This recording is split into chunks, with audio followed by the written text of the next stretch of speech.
দেখেন মদ খেয়ে আমার চেহারা আমি চিনতে পারতেছি না। মারধর ও শ্লীলতাহানির অভিযোগে রাজধানীর ক্যান্টনমেন্ট থানায় দায়েরকৃত মামলায় আগাম জামিন পেলেন টিকটকার আব্দুল্লাল মামুন ওরফে প্রিন্স মামুন। সোমবার শুনানি শেষে প্রিন্স মামুনকে 6 সপ্তাহের আগাম জামিন দেন বিচারপতি কামরুল হোসেন মোল্লার নেতৃত্বাধীন হাইকোর্ট বেঞ্চ। বিষয়টি নিশ্চিত করেছেন প্রিন্স মামুনের আইনজীবী ব্যারিস্টার আশরাফ রহমান।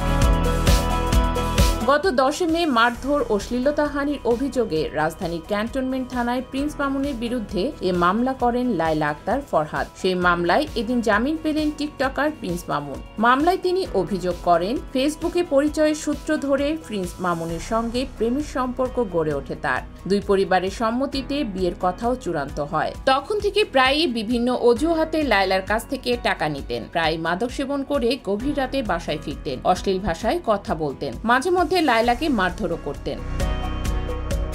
2023 সালের 11 ডিসেম্বর উত্তরার একটি জন্মদিনের অনুষ্ঠান শেষে বাসায় ফেরেন তারা। সে সময় মামুন সহ আরো দুজন মদ পানের জন্য মিরপুরে যেতে চান। লায়লা তাকে নিষেধ করার পাশাপাশি বাধা দিলে উত্তেজিত হয়ে মামুন তাকে গালি দেন। এরপর গালি দিয়ে নিষেধ করলে মামুন মারধর করে হত্যার চেষ্টা চালান বলে মামলায় অভিযোগ করেন লায়লা। তদন্ত শেষে 2024 সালের 31 জানুয়ারি মামুনের বিরুদ্ধে আদালতের অভিযোগপত্র জমা দেয় ক্যান্টনমেন্ট থানা পুলিশ। সে বছরের 3 জুন অভিযোগপত্র গ্রহণ করেন আদালত। সে সময় পলাতক থাকায় প্রিন্স মামুনের বিরুদ্ধে গ্রেফতারি পরোয়ানা জারি করা হয়। 4 জুন মামুন আত্মসমর্পণ করে জামিন পান।